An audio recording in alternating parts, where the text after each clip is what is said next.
All right, buckle up, everybody, because today we're diving into the deep end with the Taiko Olympus music server. Oh yeah, this one's a fascinating piece of engineering. From what I've read, this thing is jam-packed with some really innovative tech. It's supposed to revolutionize how we experience digital music. It's really interesting, actually, Taiko's approach with this one. They've zeroed in on some really fundamental aspects of digital audio, things like power and data transport. And they've come up with some pretty unique solutions, I gotta say. Okay, so let's unpack this a bit for our listeners. Yeah. What's like the core innovation that makes this Olympus stand out? Well, it's tough to pick just one, Right. but their proprietary XDMI technology XTM. stands for Extreme Direct Music Interface. It's a real game changer. Basically, it's their answer to the limits of USB and all those other digital audio connections. Now, I'm no tech whiz, but I thought USB was doing a pretty decent job. Yeah. What's the problem with it? Well, USD has its place. Sure. But for true high-fidelity audio, it has some drawbacks. It just does. All that data processing, all that conversion that goes on, it can introduce noise, and it can degrade the music signal, Right. which kind of defeats the whole purpose, doesn't it? You want to hear the music, not the noise of the system. Exactly. So XDMI, this is like, it bypasses that whole mess. Exactly. Think of it like this. Okay. With XDMI, the music data goes directly from the server's CPU, the memory, straight to your DC. Wow. It cuts out so much processing along the way, like you're building a high-speed rail line for your music. Yeah. It's pristine and untouched by the time it reaches its destination. So it's not just about speed then, it's also about keeping the music signal as pure as possible from point A to point B. You got it. And here's the kicker. You ready for this? Hit me. Even with a fairly basic DAC chip of the Taiko XDMI analog card, it can outperform a lot of those fancy high-end DACs out there. Really? Simply because of how efficiently XDMI handles the data. Hold on. Are you telling me a simpler DAC can actually outperform a really expensive one just because of this XDMI connection? That's exactly what I'm saying. It really highlights how significant this technology is. That's pretty mind-blowing, if I'm honest. Yeah, and, Taiko's not just stopping there. They're working with some heavy hitters in the DIACA world, companies like Lampezator, MSB, Aries Cerat. Whoa. I mean, imagine the possibilities if this technology really takes off. Yeah, it sounds like XDMI can really shake things up in the audiophile world. It could. It definitely could. I mean, who wouldn't want a simpler DIA that performs like a champ, right? Right. It's definitely something to keep an eye on, especially for people who want the purest signal path. But wait, there's more. Okay. XDMI is just the tip of the iceberg. We also need to talk about their revolutionary approach to power supply. Oh, right. Right, the battery power. Yes. From what I've gathered, this server runs entirely on batteries, which is pretty wild. It is unique. I mean, for a high-end audio component, that's kind of a crazy idea. Well, it is, but it's crucial to how the Olympus achieves this exceptional sound quality. I see, okay. It actually uses two separate battery power supply units, or BPS units for short. Okay, so two of them. Why split it up like that? It's about isolation. Okay. One powers the server's internal systems. The other is dedicated just for the XDMI output card. This makes sure the power going to your audio signal that it's completely clean, totally free from interference. So it's like having a dedicated power source just for the music, making sure nothing from the server itself can mess with the sound. I'm starting to get a sense of why they call this whole thing meticulous system optimization. You got it. And battery power in itself is inherently cleaner than your typical AC power, Right. Coming straight from the wall outlet, Yeah. which tends to have lots of noise and fluctuations. Sure. Yeah. This clean, steady power from the batteries, it leads to what's called a blacker noise floor, meaning you hear less of that background hiss. Okay. It also allows for much more dynamic and impactful transients. Now, when you say dynamic transients, are you talking about those like sudden bursts of energy in music? Yes. Like a powerful drum hit or a cymbal crash? Exactly. Exactly. With battery power, the Olympus can handle those bursts with incredible speed and accuracy. Okay. So you get a much more realistic, much more engaging listening experience. So it's not just about loudness, it's about capturing the full range of dynamics. Exactly. It's Yeah. like you're right there in the recording studio. You're feeling the impact of each note. I was also reading about a mobile app. I think it lets you customize the charging schedule for that XDMI BPS. Oh, yeah, you can do that. That's a nice touch. It is, it is. It gives you a lot of control over how you manage the power. Sure. But here's something fascinating. Even with this battery-powered setup, Yeah. the power chords you choose still have a subtle impact Right. on the overall sound. Hold on. I thought the whole point of battery power was to, like, bypass the AC grid completely. How can the power cord still make a difference? You know, it's a great question. Yeah. It really just shows how sensitive this system is. Uh. The batteries do a great job isolating the audio signal, but the system BPS is constantly charging. So there's still a pathway for that AC power to influence the sound. Wow, I would never have thought of that. So Yeah. even in a system like this, every little detail matters. It does. It really shows that each part of the audio chain plays a role in shaping that final sound. Absolutely. Absolutely. And speaking of little details that matter, we need to talk about the Olympus's approach to resolution. Okay. Our sources, they indicate that upsampling and high-resolution music files, they might not be the holy grail we once thought. Wait, you're telling me all those high-res files that I've painstakingly curated, they might not even be necessary with this system? Not necessarily. It's Oh. not that they're bad or anything. Okay. But the research suggests that sticking with standard Redbook, 16-bit, 44.1 kilohertz or 96 kilohertz files, that actually gives you the best sound quality on the Olympus. Now, that's surprising. I always thought higher resolution meant better sound, like automatically. Right. What's the thinking behind this? Well, remember how we talked about minimizing data processing? Right.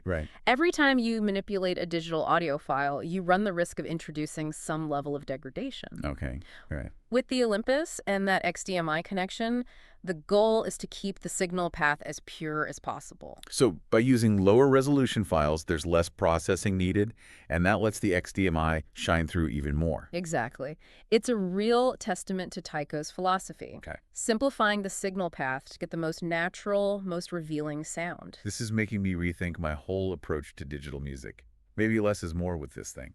Could be. It certainly seems that way with the Olympus. And since we're talking about minimizing interference, we should also mention network optimization. Oh, right. So you mean how the Olympus connects to the internet and my home network? Networking always makes my head spin a little. It can be tricky. It can be tricky. Yeah. But Taiko has a solution for that, too. They have a complete network stack: router, switch, DC distributor, all designed specifically for us audiophiles. Now, why would I need all that? Isn't a network connection just a network connection? Not quite. Okay. These components, they are meticulously engineered to eliminate the noise and interference that plagues a network, Right. especially when streaming music. Okay, I see. And when properly powered, these components can actually erase the sound quality difference between streamed music and files that are stored locally. Really? I've always noticed a difference when streaming versus playing files from my hard drive. Yeah, So this Taiko network stack, it's like a noise filter for my internet. that's a good way to think about it. Okay. It ensures the music data reaches the Olympus in its purest form, whether it's coming from Spotify, Kubas, or your personal music library. Wow, they really have thought of everything, haven't they? It seems like it. They really have. And what about the cable I use to connect the Taiko switch to the Olympus? Does that matter too? It does. They recommend using a direct attached cable that will give you the best possible sound. It minimizes the number of potential points where the signal could be degraded. Again, it's about creating the shortest and cleanest path for that music data.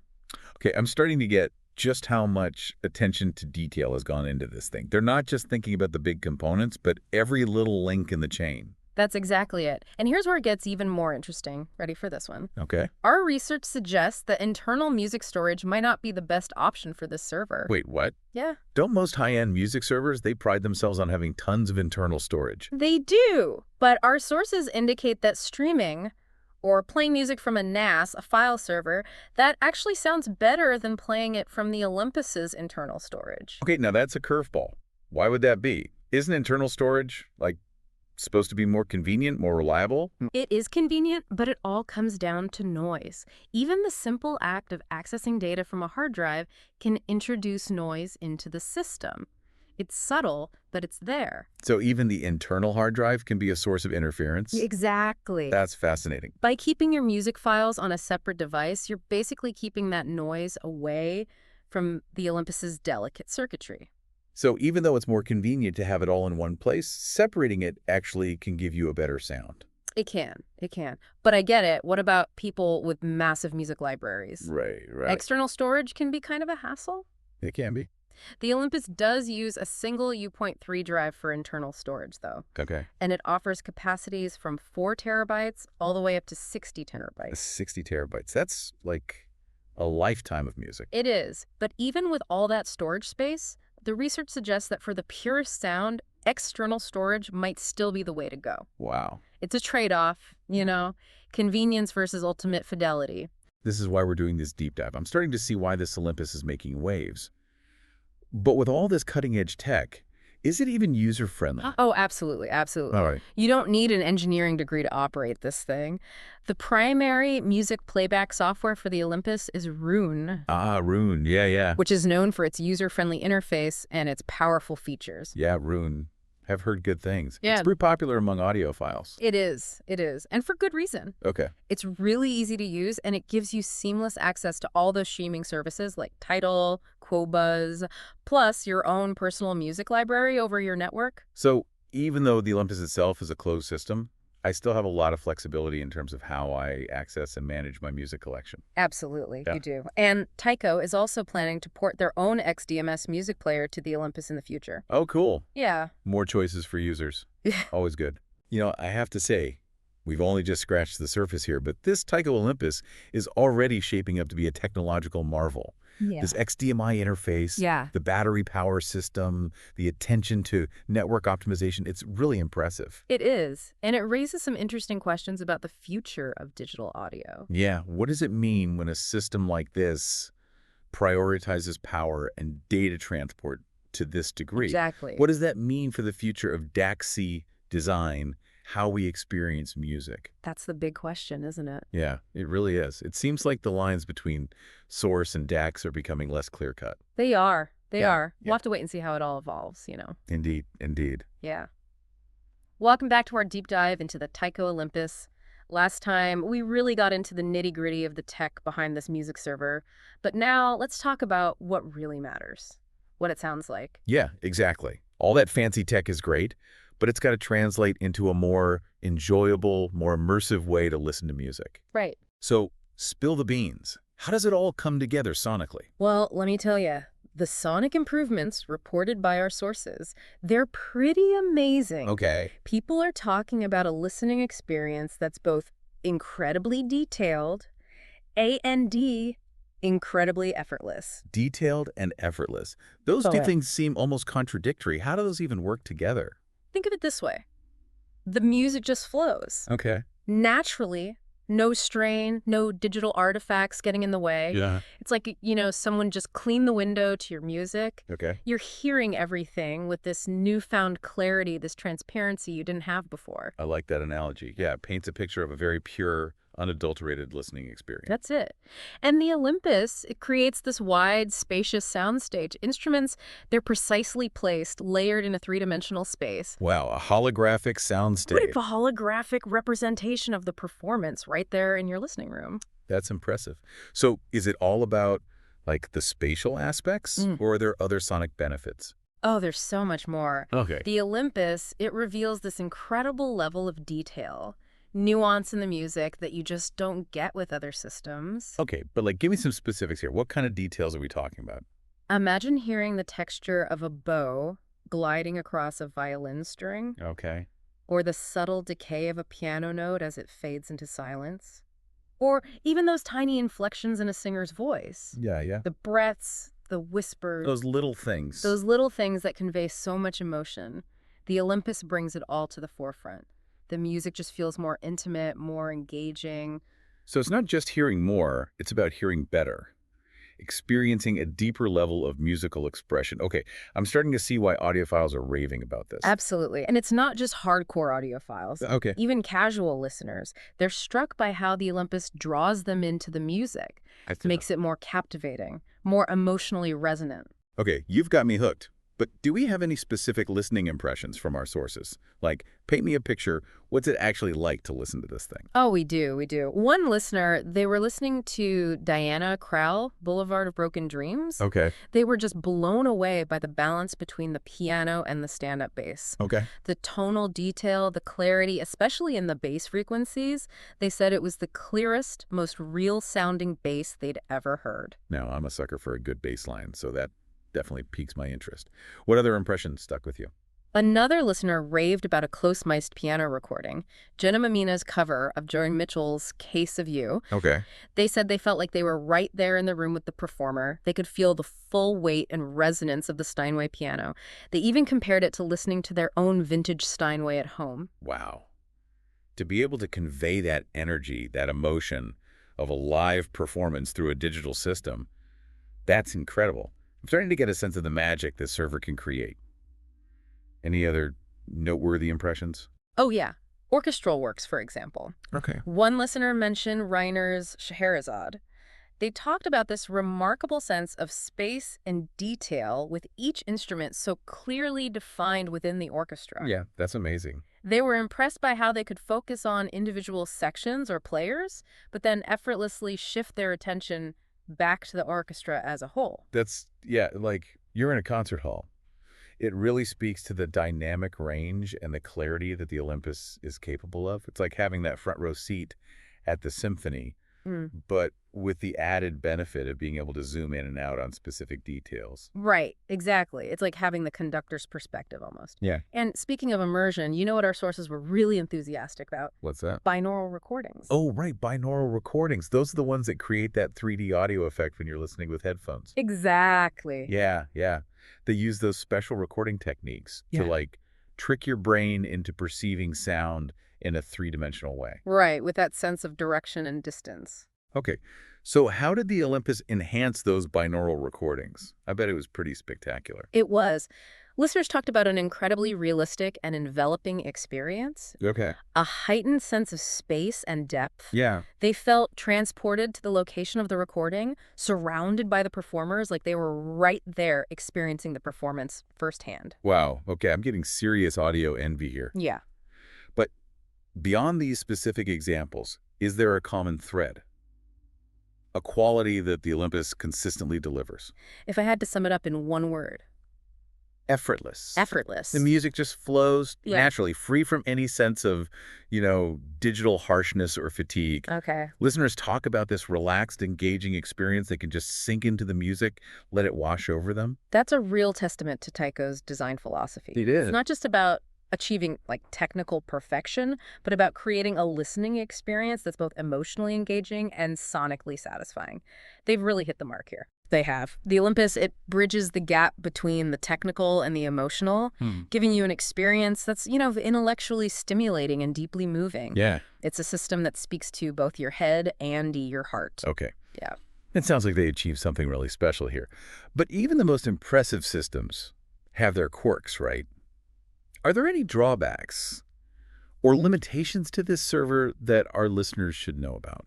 Well, nothing's perfect. Right. And the Olympus, it does have a few nuances. Okay. One of the interesting findings, the surprisingly significant impact of data processing on the sound quality. Oh, right. We talked about this briefly when we talked about resolution.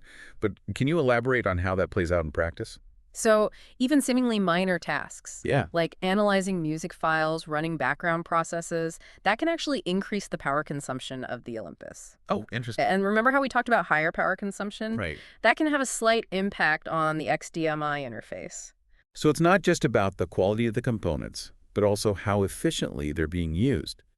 Even with battery power, there's a limit to how much processing the Olympus can handle without it affecting the sound. That's right. Okay. Users need to be mindful of how they're using it, Okay. especially during those critical listening sessions. Sure. Turn off any unnecessary background processes in Roon. Avoid running resource-intensive tasks while you're listening. Little things like that can help maximize the sonic performance. So it requires a little more attention than your typical music server, huh? A little. But for a serious audiophile, I imagine that's a small price to pay for the sonic rewards. It's about knowing how to get the best out of the system. Right. Absolutely. Absolutely. It highlights the importance of system optimization, understanding the interplay between the hardware and the software. Right, it's all connected. It is. It really is. Speaking of optimization, let's circle back to the Taiko network stack. It sounds like it's crucial for getting the most out of the Olympus. It really is. Yeah. Remember, the whole point of the Olympus is to eliminate noise and interference at every stage. Right. The network connection, it's a potential weak point.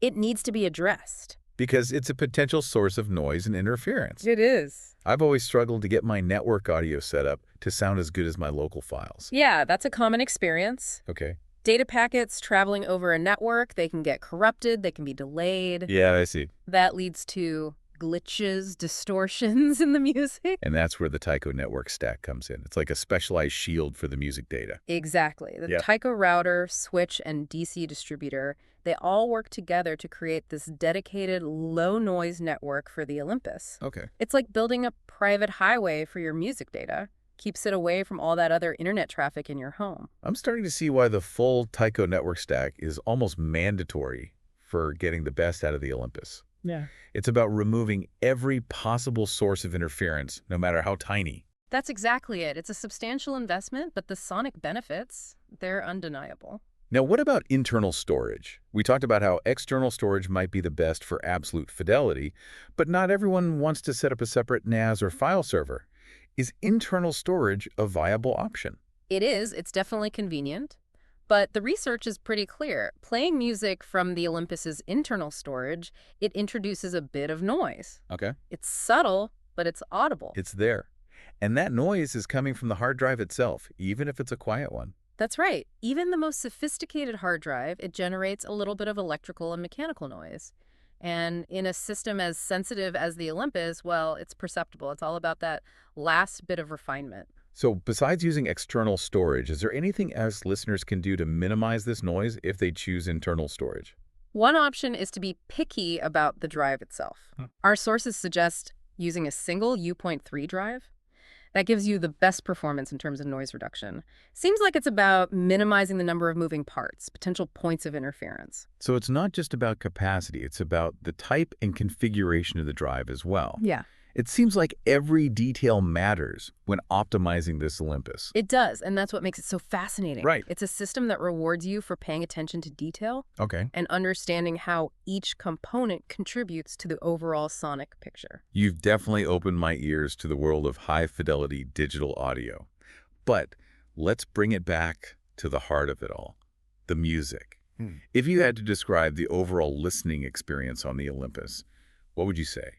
You know, listeners consistently describe a sense of immersion, engagement, really, that's unlike anything they've experienced before. It's like the music takes on a life of its own. Yeah. It's free from those constraints of digital artifacts, electronic noise. I'm imagining a sound that's incredibly detailed and remarkably natural, like you're transported to the heart of the performance, experiencing it in its purest form. That's it. That's it. It's almost like the technology itself disappears. Yeah. And all that's left is the pure essence of the music. Wow, that's powerful.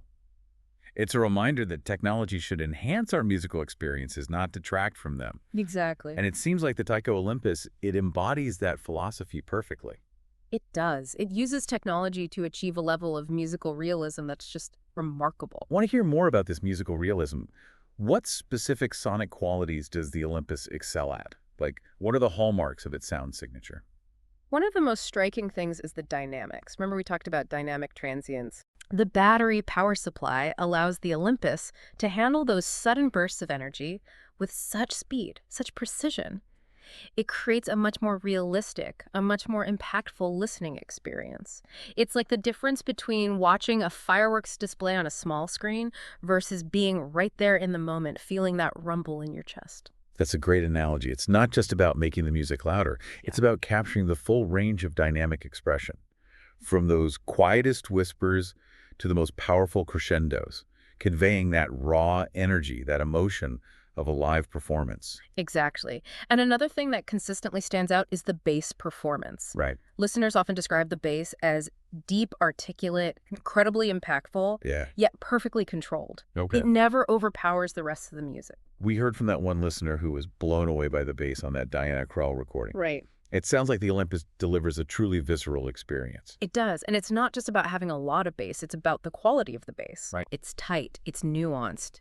The Olympus achieves this through a combination of factors. Okay. Powerful hardware, clean power delivery, and that meticulous attention to signal path optimization.